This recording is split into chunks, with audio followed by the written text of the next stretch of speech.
레위기 11장에서 14장까지의 말씀 오늘 함께 보시겠는데요. 이 말씀 가운데 11장 1절에서 8절까지의 말씀을 저희가 오늘 아침에 함께 읽겠습니다. 11장 1절에서 8절까지의 말씀 같이 보시겠습니다.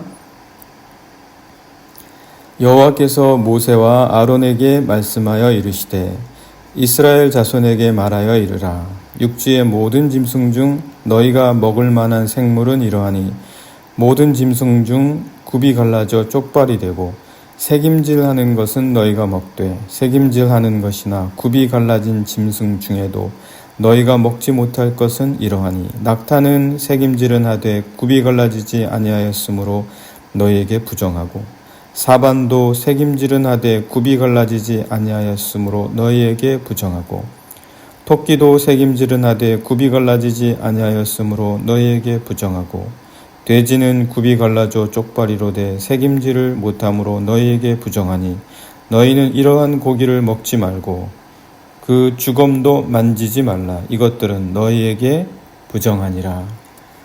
아멘.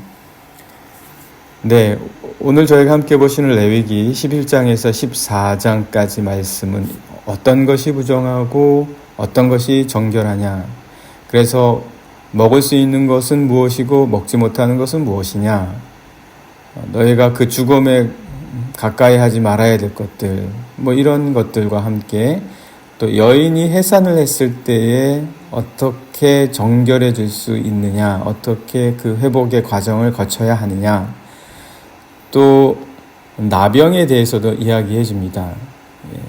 어떤 경우는 나병이니까 이러한 경우는 너희가 진영 밖에 그를 두어서 사회나 공동체로부터 떨어뜨려 놔야 된다. 그리고 그가 다 그 나병으로부터 나아지기 전까지 제사장에게 와서 보여야 한다.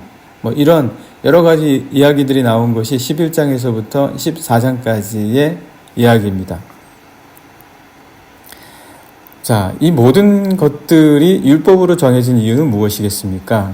정결한 것, 부정한 것, 그리고 여인의 해산과 관련해서, 그리고 사람에게 있는 여러 가지 피부에서 돋게 되는 것에 관한 나병의 여부, 그리고 집이나 의복에 곰팡이가 생기는 경우, 이 모든 것들을 심지어 율법에까지 둔 것은, 그 핵심은 생명과 공동체를 건강하게 지키는 거죠. 생명과 공동체, 이 사회를 어떻게 건강하게 지켜갈 것인가, 어떻게 그 모든 것들을 전염과 병 여러 것으로부터 지켜갈 수 있느냐, 그런 것인데요. 그것을 위해서 이제 하나하나씩 조항들을 둔 건데, 특별히 생명을 낳은 여인의 경우는 어떻겠습니까? 그 경우는 특별히 남아를 낳은 경우와 여아를 낳은 경우를 달리 정해놓고 있습니다. 이제 그게 12장에 나와 있는데요. 남아를 낳았을 경우에는 사실 남아를 낳거나 여아를 낳거나 몸이 회복이 되는 과정은 똑같겠지요. 당연히 똑같습니다. 그러나 이 시대적인 상황을 또 우리가 봐야 되니까요. 그래서 남아를 낳은 경우에는 7일 동안 부정하다고 합니다. 7일 동안 부정하다. 1회 동안 부정하다. 그리고 그 7일을 지나서 33일. 33일을 지내야 그 모든 과정에서 회복이 된다. 그렇게 이야기를 해주고 있습니다. 그게 남아를 낳았을 경우에 그렇고, 여아를 낳았을 경우에는 1회를 2번 보내야 합니다. 1회를 2번 보내야 하고 그동안 부정하다. 그리고 그 이후에 66일을 지내야 정결해진다. 66일을 지내야 정결해진다. 그래서 남아를 낳았을 때는 7일과 33일, 여아를 낳았을 경우에는 7일을 2번 한 것 14일, 그리고 66일을 보내야 정결해진다. 그렇게 말을 하고 있습니다. 그렇게 율법에서 이야기해주고 있죠. 그런데 여기서 그 사용되어지는 단어를 보면 부정하다 그리고 정결해진다 그렇게 이야기를 하고 있습니다. 물론 해산의 과정에서 피가 보이고 또 그런 과정이 있기 때문에 부정하다, 며칠을 지내야 다시 정결해진다 이런 식으로 표현할 수도 있습니다. 그것이 크겠죠. 그러나 더 깊이 이 말씀을 들어가 보면 이 율법에서 보여주고자 한 것은 여성이 해산했을 때에 그들을 지켜주기 위한 의미가 컸다라는 겁니다. 율법에서.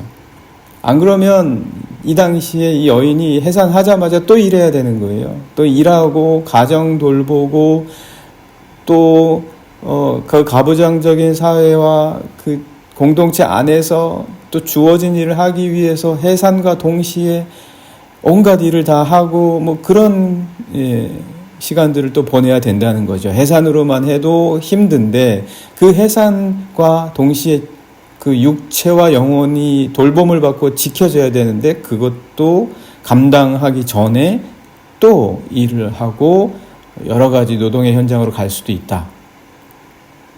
이것을 지켜주는 게 뭐겠습니까? 부정하다예요. 부정하다 그러면 가까이 못 하거든요. 율법으로 부정하고 다시 정결해지는 기간이 필요하다 이렇게 말하면 그 유대인 사회 속에서 여인에 대해서 이 기간만큼은 정말 터치하지 않고 그들이 회복될 때까지 온전하게 지켜질 수가 있다. 그래서 이 여인이 남하든 여하든 낳게 된 경우에 이런 1회 동안 그리고 33일 그리고 두 1회 동안 그리고 66일 이 시간을 보내야 되고 이것이 부정한 것이고 다시 정결을 회복해야 된다라는 의미가 단순히 이 여인들이 피를 보면서 해산을 하는 과정을 겪었기 때문에 정말 진짜 참된 의미에서 부정하다라는 것보다는 이 여인들의 영과 육을 지켜주기 위한 율법의 보호 조치였다라는 것을 우리가 알아야 될 필요가 있겠죠. 이래야 사회가 보존이 되지 않겠습니까?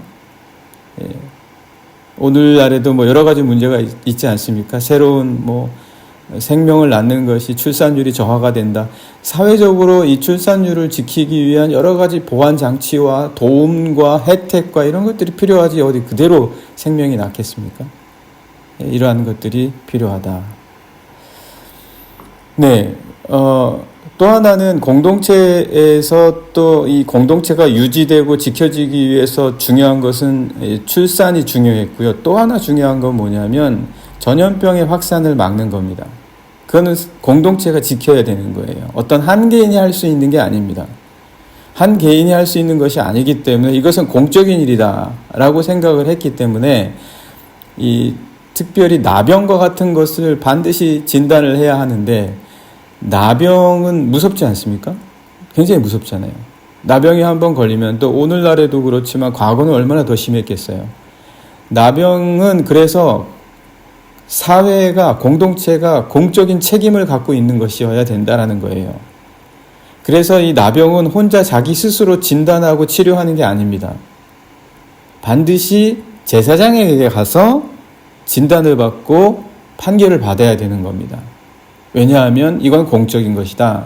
이건 이 사회를 위한 것이다. 이 사회가 지켜가기 위해서 본인 스스로 판단하고 결정하고 진단하고 진찰받아서 치료할 정도의 것이 아니다.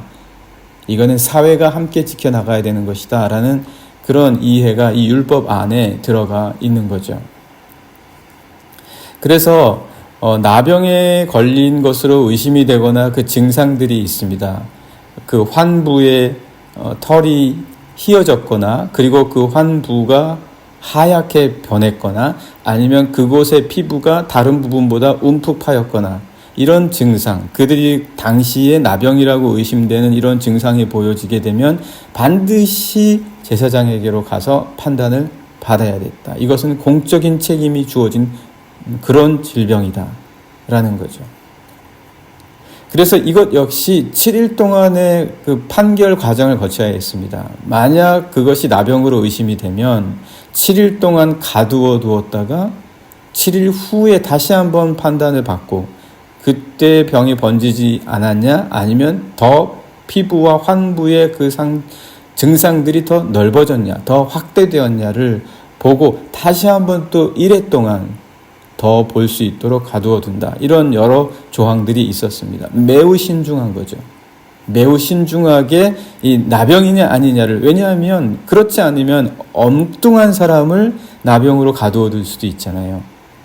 그래서 그러한 경우도 있기 때문에 굉장히 중요하게 그리고 신중하게 판단을 했다. 만약 나병으로 여기서 판정이 되면 당장 진영 밖으로 나가야 됩니다. 같이 있을 수가 없었어요. 그래서 당장 진영 밖으로 나가야 됐고, 그리고 나병으로 걸린 것으로 판단이 된 사람은 이제 의복을 찢고 머리를 풀고 윗입술을 가리고 부정하다 부정하다 그렇게 말을 하면서 가야 했습니다. 다른 사람들로부터 알려서 접근을 피하는 거죠. 최근에 저희가 코로나를 겪지 않았습니까? 이제 코로나를 겪으면서 이렇게 호흡기라든지 공기 대기관에 전염이 되는 경우에 얼마나 모두가 다 당황하는 것들을 보고 확인할 수가 있었는데, 사실 그러나 또 이런 질병에 걸린 경우 누가 뭐 걸리고 싶어서 걸렸습니까? 누가 뭐 부주의해서 걸렸습니까? 그러니까 그렇게 걸린 사람들도 지켜줘야 되는 거죠. 그리고 보호해줘야 되는 거고 관리해줘야 된다. 그래서 회복의 과정에 대한 절차도 또 있었다. 회복의 과정. 진영 밖으로 단순히 마치 버린 듯이 두고 그 다음에는 다시 회복되는 과정이 없냐, 그것이 결코 아니라 반드시 회복이 되는 과정이 있어서 다시 돌아올 수 있게 해야 됐다. 그래야 사회가 돌아갑니다. 그래야 공동체가 지켜지는 겁니다. 언제든지 회복이 있어야 돼요. 언제든지 다시 온전하게 되는 그 과정을 둬야 된다는 거예요. 그래서 회복이 되는 과정에서도 개인이 독단적으로 내가 다 나았다가 아니라 제사장의 진찰을 반드시 받아야 됐고, 그리고 그 예식이 있습니다. 우슬초와 백향목과 홍색실을 새 2마리와 함께 가져다가 한 마리는 흐르는 물에서 잡고 또 다른 한 마리는 또 다시 그 백향목과 우슬초와 그리고 홍색실 그 안에 잡은 새의 피로 찍어서 행하는 그런 예식을 치루어서 그가 정결해졌음을 예식으로서도 반드시 확인해야 되는 그런 절차를 거쳐야 했다. 이런 예식들이 있었다. 공동체를 지키기 위한 절차가 있었다라는 거죠. 오늘날에도 한 사회가 무너지지 않기 위해서 뭐 요즘 계속해서 재난이 많은 지역도 있지 않습니까? 일본에서 계속 지진도 있고 해일도 있고 얼마나 그게 고통스러운 일입니까? 터키도 계속해서 지진이 있어요. 이런 재난, 그리고 그 모든 질병, 총균쇠라는 책도 있죠. 이런 것들이 사회를 정말 뿌리부터 흔들 수 있는 부분들이기 때문에 율법에서의 정신은 이 사회를 지켜나가야 된다는 것을 사람들에게 심어주는 거죠. 너희들이 새로운 생명, 이 출산에 관한 것들을 지키지 않으면 사회는 무너진다. 사회는 무너진다. 그리고 이 여러 질병에 걸린 영혼들을 돌봐주고 지켜주고 그 사회를 유지 지속시켜주지 않으면 그 사회는 무너진다. 이거를 이야기해주고 있습니다. 그런데 이러한 것들의 가장 기본이 되는 게 있다라는 거죠. 가장 토대가 되는 게 있다. 이런 것들은 어떻게 보면 하나의 케이스잖아요. 출산의 케이스, 그리고 질병의 케이스. 그러나 이거 모든 것들이 가지고 있는 기본 정신이 있다라는 겁니다. 그 정신에서부터 공감을 하고 이 정신이 모든 사람들의 마음속에 자연스럽게 체득이 돼야 이것에 대한 지키는 준수, 이것에 대한 왜 이것이 타당한지에 대한 이해가 자연스럽게 받아들여질 수 있다라는 겁니다. 그럼 그 모든 것의 토대는 뭐냐? 그것은 정결함과 부정함에 대한 인식이 있어야 된다라는 겁니다. 그래야 사람들이 스스로 항상 정결한 것과 부정한 행동, 그리고 환경, 문화에 대한 것들을 분별해 나갈 수가 있게 된다. 그것이 이제 11장에 나와 있습니다. 예를 들어서 그것을 동물과 가축을 통해서 말해주고 있는데요. 가축은 어느 경우에 부정하고 어느 경우에 정결했습니까? 가축 같은 경우는 쪽발이 되고 새김질하는 것은 정결한 겁니다. 그러니까 쉽게 말해서 굽이 없고 발바닥으로 피부로 다니는 것은 부정한 거예요. 거기다가 새김질까지 해야 됩니다. 새김질을 안 하면 부정한 거죠. 그래서 돼지를 먹지 않는 이유가 돼지는 굽이 있잖아요. 발이 쪽발인 거예요. 굽이 있어요. 발바닥으로 피부로 다니지 않습니다. 그러나 새김질을 못 하거든요. 새김질을 못 하기 때문에 부정한 겁니다. 새김질을 하더라도 굽이 없으면 역시 부정하다. 그런 원칙이 있었다라는 거죠, 가축에. 그러면 어류는 어떻습니까? 어류는 지느러미가 있고 비늘이 있어야 돼요. 뭐 강에서 나는 것이든 바다에서 나는 것이든 지느러미가 있고 그리고 비늘이 있어야 됐다. 지느러미가 없는 거, 뭐 잘 아는 거 있지 않습니까? 문어, 낙지 뭐 이런 것들은 지느러미가 없잖아요. 비늘도 없고. 부정한 거예요. 예, 부정한 겁니다. 또 새는 어떻습니까? 새는 썩은 고기를 먹는 것들 있죠. 날아다니다가 썩어도 먹을 경우가 있습니다. 뭐 곤충, 벌레를 잡아먹는 게 아니라 썩은 고기를 잡아먹는 것들이 있어요. 뭐 독수리 같은 것들 있죠. 매. 부정한 겁니다. 예, 부정한 거고, 그리고 또 예를 들어서 새인데 발이 달린 거 있죠. 그 날개 사이에 예를 들어서 박쥐인데 이게 쥐인지 새인지 모르잖아요. 부정한 겁니다. 그리고 새인데 정상적으로 낮에 활동하는 것이 아니라 밤에 활동하는 새들이 있어요. 부엉이, 올빼미. 부정한 겁니다. 지금 제가 드리는 모든 정하고 부정한 거에 공통점이 있어요. 그 공통점이 중요한 겁니다. 또 어떤 것들이 있습니까? 곤충이요. 곤충은 날개가 있고 다리가 또 있잖아요. 날개와 다리가 같이 있으면 곤충 가운데 부정한 겁니다. 그런데 그 가운데 뛰는 다리, 뛰는 거 있죠. 귀뚜라미처럼 뛰는 거, 메뚜기처럼 뛰는 게 있으면 괜찮습니다. 근데 뛰지 않고 다리도 있고 날개도 있는데 기어다니는 것들이 있어요. 그런 것들은 부정한 겁니다. 예. 다리가 있는데 기어다니는 거 있죠. 땅바닥에 바짝 붙어서 배로 다니는 것들이 있어요. 물론 다리도 없고 기어다니는 것도 부정하고, 그리고 다리가 있는데 기어다니는 두더지와 같은 것들도 역시 부정하다. 자, 그럼 지금까지 말한 모든 것은 어떤 것이 도대체 부정하고 어떤 것이 정결한 거냐? 모든 것에 공통점이 있는데 그 공통점은 바로 창조의 질서입니다. 창조의 질서에 맞지 않으면 부정한 거예요. 예를 들어서 새가 날아야 되잖아요. 나는 거는 날개가 있는 겁니다. 낮에 날아야 돼요. 그리고 새는 썩은 거를 먹지 말아야 돼요. 그거는 모든 거에 동일한 원칙이다. 그런데 어떻게 썩은 걸 먹고도 사냐? 창조의 질서에 맞지 않다는 거예요. 창조의 질서에 맞는 것이 정한 것이다. 날개가 있어서 새의 형체를 갖고 건강하게 낮에 돌아다니는 것, 이게 정한 것이다. 그렇지 않은 것은 부정한 것이다. 바다에 사는 건 어떻습니까? 바다에 사는데 비늘이 없어요. 바다에 사는데 지느러미가 없어요. 그거는 물에 맞게 창조된 게 아니라는 거예요. 그 당시의 사고의 사람들에게는. 그래서 물의 창조의 질서에 맞지 않는 것은 다 부정하다라는 겁니다.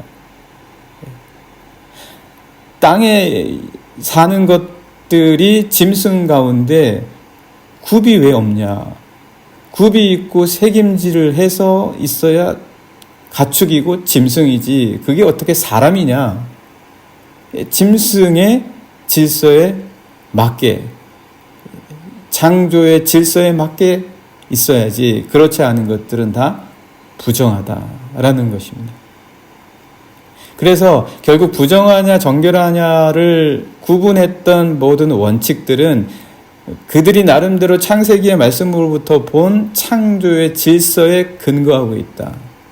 그래서 이 창조의 질서가 기본적으로 자신들이 배우고 습득하고 말씀을 통해서 알지 못하면 그 사회와 공동체를 지켜나갈 수 있는 기본적인 소양이나, 그리고 그들이 자연스럽게 받아들이게 되는 그 사회의 존속을 위한 능력의 공감대가 떨어진다라는 거죠. 그래서 이 율법에서는 항상 그 사회를 지켜나가기 위해서 가장 중요한 것은 창조의 질서를 얼마나 공감하고 있냐, 얼마나 그 부분에 대해서 체득하고 있냐. 오늘도 우리 이 사회에 민감한 문제들이 많이 있습니다. 사회적으로 이슈화된 문제들이 많이 있습니다. 그 문제에 대해서 우리가 가장 명심하고 심각하게 그리스도인으로서 생각할 것은 이 사회를 지켜나가기 위해서 창조의 질서를 따져볼 수 있는 능력이 우리에게 있어야 된다는 거예요. 창조의 질서를 따져보고 그 사안을 바라볼 수 있는 시각이 우리에게 있냐, 아니면 그저 사회에서 이게 맞다라고 하니까 그대로 따라가냐, 이게 인간적이다라고 말하니까 그대로 따라가냐. 인간적이고 좋은 것이다라는 사회의 시각은 늘 역사마다 달라졌습니다. 바뀌었어요. 성서에서 말씀해 주시는 그 창조의 질서의 원리를 어떻게 바라보고 지켜갈 것이냐, 이게 오히려 우리에게는 이 사회를 위한 가장 근본적인 토대가 되고 이 사회를 지켜나갈 수 있는 길이 된다라는 것. 네, 오늘 우리 함께 이 사회를 지켜나가야 될 토대에 대해서 같이 나누어 보았습니다. 오늘 함께 같이 기도하면 좋겠습니다. 하나님, 오늘 이 사회를 지켜나가기 위해서 우리가 무엇보다 하나님이 세우신 이 창조의 질서를 잘 바라볼 수 있게 해주십시오. 오늘 제가 사는 삶은 창조의 질서에 맞는 겁니까? 창조의 질서를 지켜가는 삶입니까? 그것을 위해서 노력해가고 있습니까? 내 삶의 습관과 식생활과 문화와 이 모든 것들이 창조의 질서에 맞는 것인지, 내 생각은 어떠한지, 이 모든 것들을 하나님 온전히 창조에 따라 바라볼 수 있게 해주십시오. 같이 기도하시겠습니다.